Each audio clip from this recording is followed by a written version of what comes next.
Hello, this is Summer and welcome to my channel.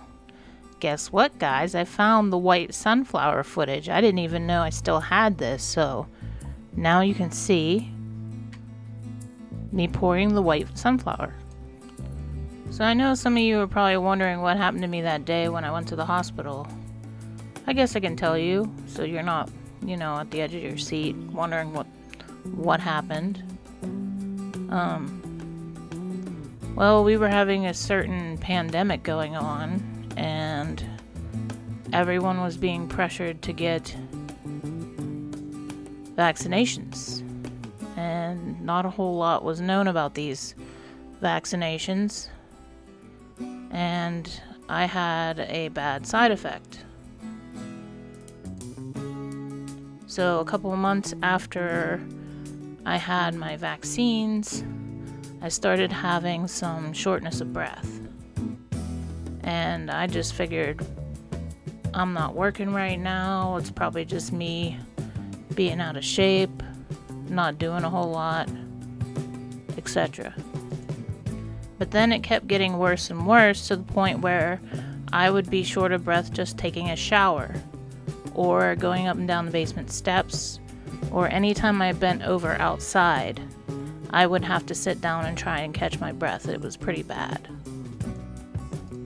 But once again, I didn't think anything serious was going on, and I just let it go until one day we went out to breakfast. We went to IHOP in the morning, and I had an omelet that day. And I was being good because I'm diabetic and I have to watch my sugar, so can't have the pancakes that I actually want. I had to get an omelet. But anyway, we come home, and it was me, my husband, and his best friend was living with us at the time. And we all went our separate ways and did our own thing. I was watching TV in the living room. And I decided, I think my laundry's done in the dryer. Better go down and get it before it gets all wrinkly. So I head downstairs. And as soon as I bent over to get some of my clothes out of the dryer, I couldn't catch my breath. Then I started feeling cold sweats really bad. And I was yelling for my husband, but he couldn't hear me. So I made my way over to the stairs. And by that point, I was crawling up the stairs. And he finally came to the basement door and asked, "What's wrong?" And I said, "I don't know." And I crawled my way into the bathroom because my body just decided to expelliarmus all the shit out of my body. And he said to me, "Well, do you want me to call an ambulance?" I was like, "Yes, call an ambulance. Something's wrong. I don't know what's wrong. This has never happened before. Call." So I didn't even have the energy to get back up off the toilet. The two emergency people came into the house and had to help me off the toilet. And they put me on a stretcher into the ambulance. And boy, am I glad I didn't pass out, because if I had passed out, they probably would have intubated me, or I would have ended up dead. So we get to the hospital. It was pretty fast. They put me in this little room, and then they took me for a CT. And as soon as I was done with the CT, they told my husband they were going to rush me into surgery. And they took me into surgery. So they took me into the operating room and they laid me on my side. And they had this weird sheet thing over top of me, so I couldn't see what was going on. And the nurse was there just talking to me under the sheet. They fed a catheter through my neck down into my heart, and through my heart into my lung. Here you see me flipping the mold. I shouldn't have done that. That just made more of a mess for me to have to clean up. That's something you want to do at the end and not in the middle of your project. But anyway, they use that line to put blood thinners straight into my lung because of the clot. Then they took me upstairs to the ICU, and my husband was there with me, and soon after my parents showed up, and I remember the doctor saying something to my parents, and my mom got really upset. So did my dad. But no one said anything to me, so I don't know what he said. So I asked my husband, I said, what did the doctor say to them that got them so upset? And then he went and asked. And apparently the doctor told them that I might not make it through the night. And boy, do I tell you, I struggled that first night. They wouldn't let me eat anything. Well, not that I could have, because I would have choked on. I couldn't even drink anything. The only thing they let me have was ice chips. And I had 2 breathing masks on. And I really had to concentrate on my breathing. They said breathe in through the nose, out through the mouth. And if I didn't do that, I could hear the electronics start to beep because my oxygen would go too low. They had told me half of my heart wasn't working.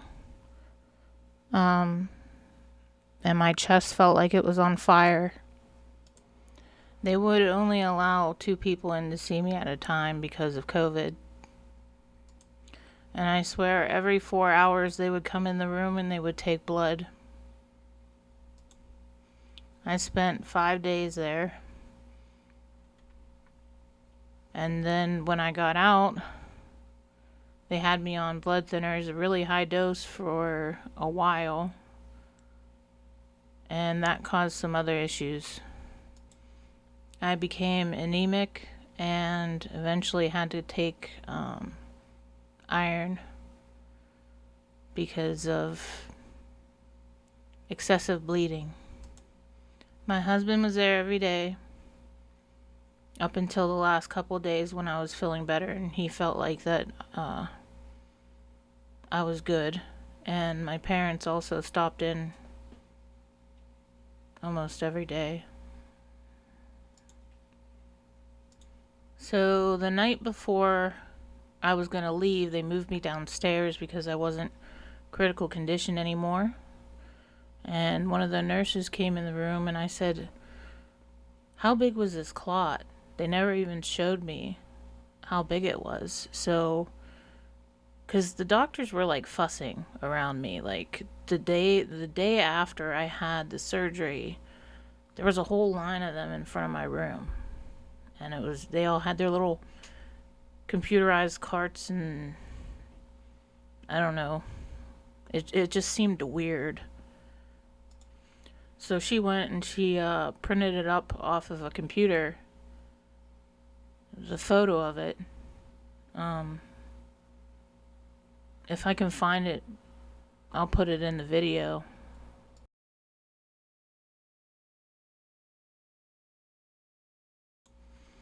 So after I was released, my breathing still wasn't 100%. But it was a hell of a lot better than it was before. So I figured, and since you've already seen me paint one of these sunflowers if you watched the last video, I'm doing it with the same colors and everything. I didn't really think you'd want another explanation of all of that, so I figured I'd tell you what happened. And it's funny because my husband, he just watched the first video today, and he comes up to my office and he says, come here. And I'm like, what do you want? And he just wanted a hug. He's like, I watched your video. I'm like, oh. Because it was a traumatic time for him too, not just me. I remember him feeling really bad because he didn't hear me when I was yelling for him in the basement. He was feeling guilty, like it was his fault.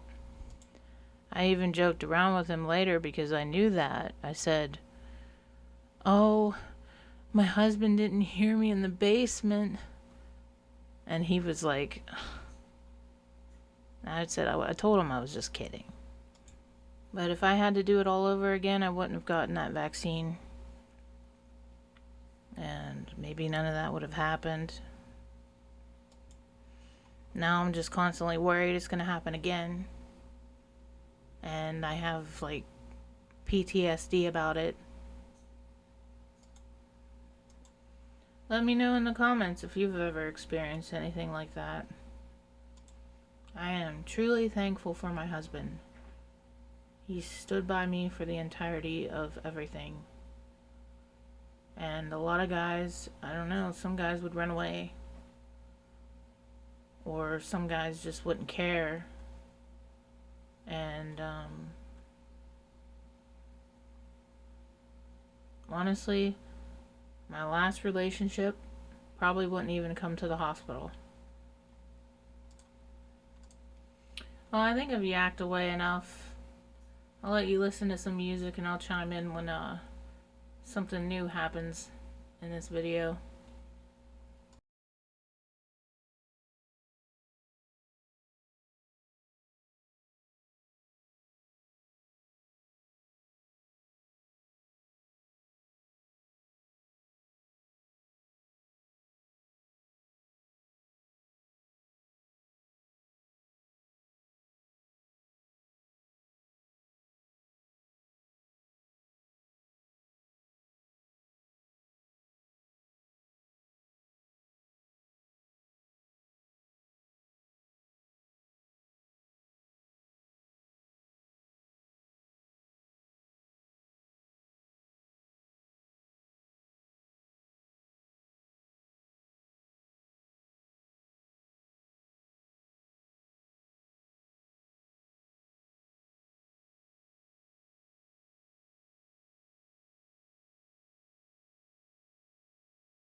And it looks like it didn't learn my lesson about filling that cup too full.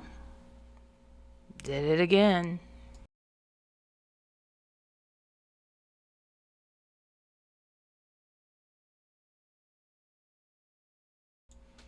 At least I used a bigger cup this time.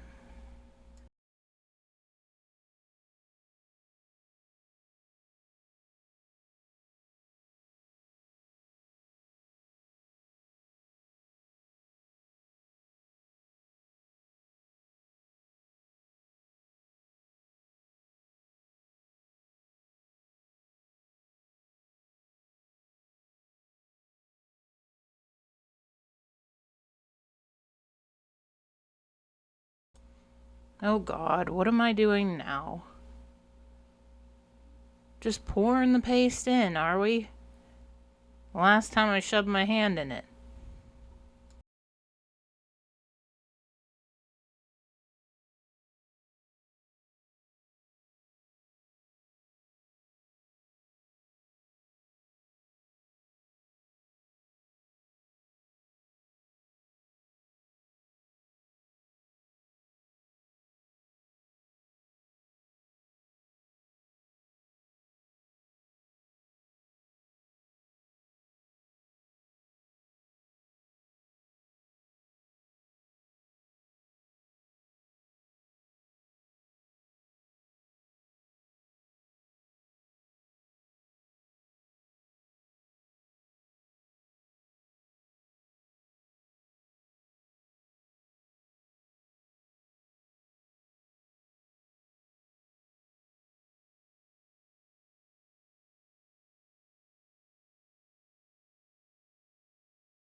And as you can see, I made up way too much this time, but last time I didn't have enough. So I guess I was just over preparing. So I got these ice cube molds out that are Lucky Cats because I'm obsessed with Lucky Cats. I don't know why. I just think they're really cute.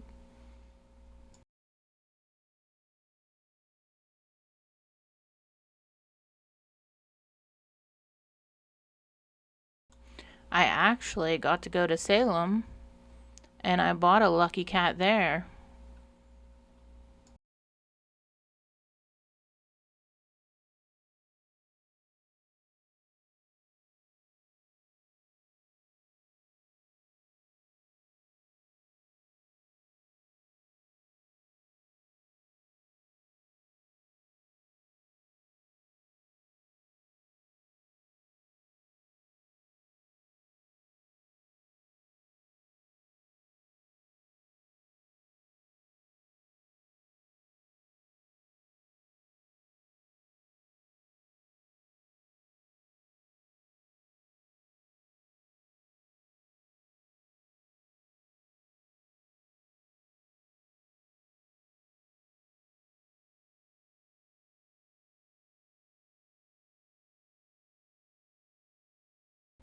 Gotta torch those bubbles out.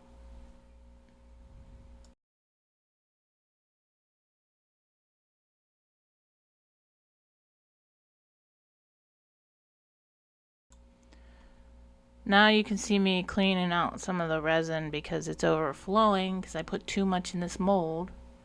But being it's not level, it decided it wanted to go off on one side.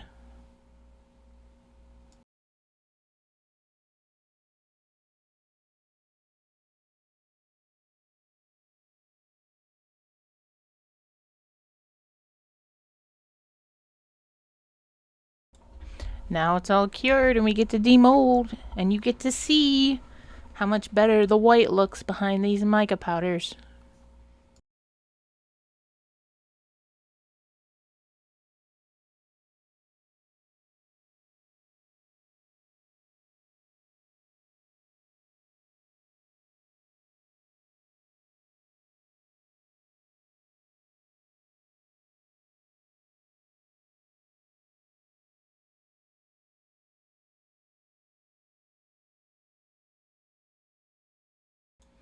It's gorgeous. I love it. Oh, by the way, sunflowers are my favorite flower.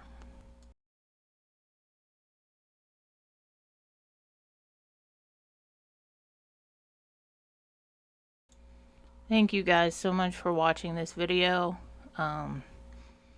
Please like, subscribe,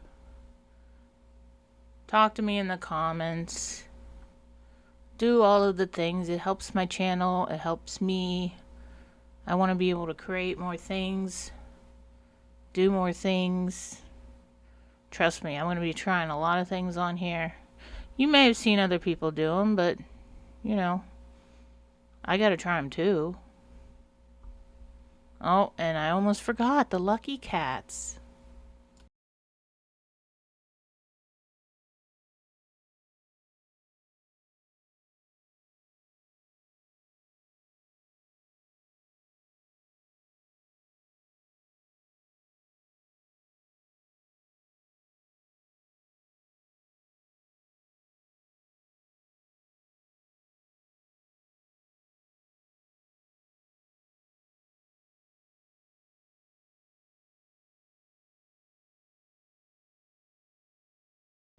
These were very difficult to get out of the mold.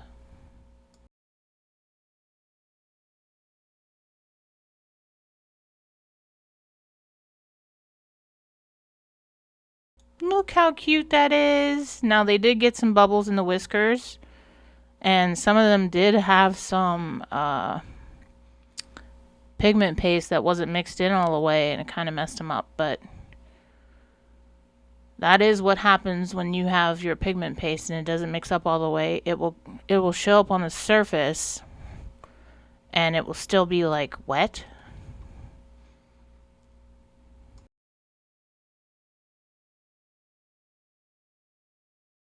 I do have a buy me coffee in the description box, and I also have a Amazon wish list if anybody wants to possibly get me some happy mail. You don't have to, but boy would I love it if people got me happy mail. Also, I put a lot of molds on my wish list for people to just go on and see them. Maybe you'll see something you like and you can buy it for yourself. I'm very good at finding molds on Amazon. Maybe I'll share it with you one day. Yeah, there's an easier way to do it than just the main search. So I'm gonna end it here. So long, guys. Hopefully you had a great day. My day wasn't too bad. It's finally cooling down here, so I'm happy. I'll see you in the next one.